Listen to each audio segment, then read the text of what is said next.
The jury has reached a verdict, and it is damning. This report of the Intergovernmental Panel on Climate Change is a litany of broken climate promises.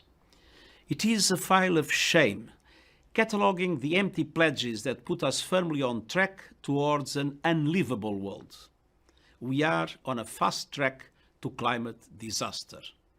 Major cities underwater, unprecedented heat waves, terrifying storms, widespread water shortages, the extinction of 1 million species of plants and animals. And this is not fiction or exaggeration. It is what science tells us will result from our current energy policies. We are on a pathway to global warming of more than double the 1.5 degree limit agreed in Paris. Some government and business leaders are saying one thing but doing another.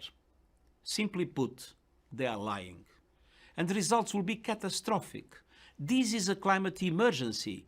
Climate scientists warn that we are already perilously close to tipping points that could lead to cascading and irreversible climate impacts. But high-emitting governments and corporations are not just turning a blind eye. They are adding fuel to the flames. They are choking our planet based on their vested interests and historic investments in fossil fuels, when cheaper, renewable solutions provide green jobs, energy security, and greater price stability.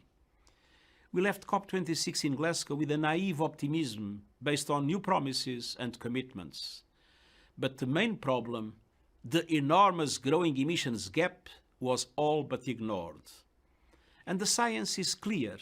To keep the 1.5 degree limit agreed in Paris within reach, we need to cut global emissions by 45% this decade. But current climate pledges would mean a 14% increase in emissions. And most major emitters are not taking the steps needed to fulfill even these inadequate promises. Climate activists are sometimes depicted as dangerous radicals. But the truly dangerous radicals are the countries that are increasing the production of fossil fuels. Investing in new fossil fuel infrastructure is moral and economic madness. First and foremost, we must triple the speed of the shift to renewable energy. And that means moving investments and subsidies from fossil fuels to renewables now. In most cases, renewables are already far cheaper. It means governments ending the funding of coal, not just abroad, but at home. And it means climate coalitions made up of developed countries, multilateral development banks, private financial institutions, and corporations with adequate technologies supporting major emerging economies in making this shift. We have an obligation not to harm these individuals, yeah? So if they're saying they're hurt, let's just pay attention to that, please. I've got it around my neck, mate. Like, it's literally not loose. Please stop. Yeah, I'm not on the road. Yeah, I'm happy. I understand that, yeah, but I'm just here to observe.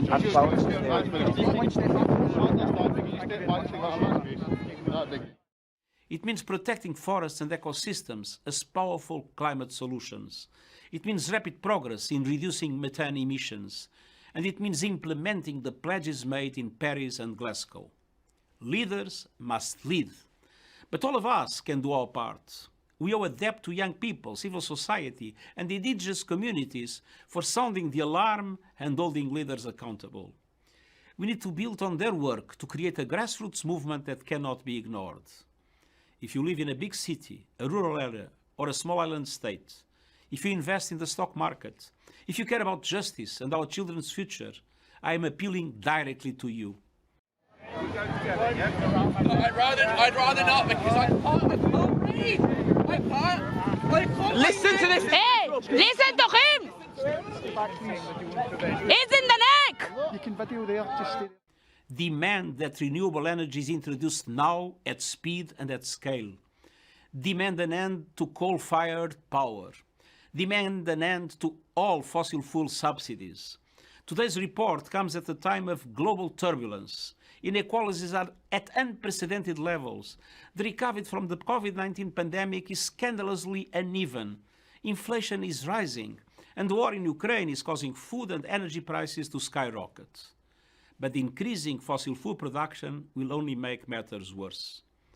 A shift to renewables will mend our broken global energy mix and offer hope to millions of people suffering climate impacts today. Climate promises and plans must be turned into reality and action now.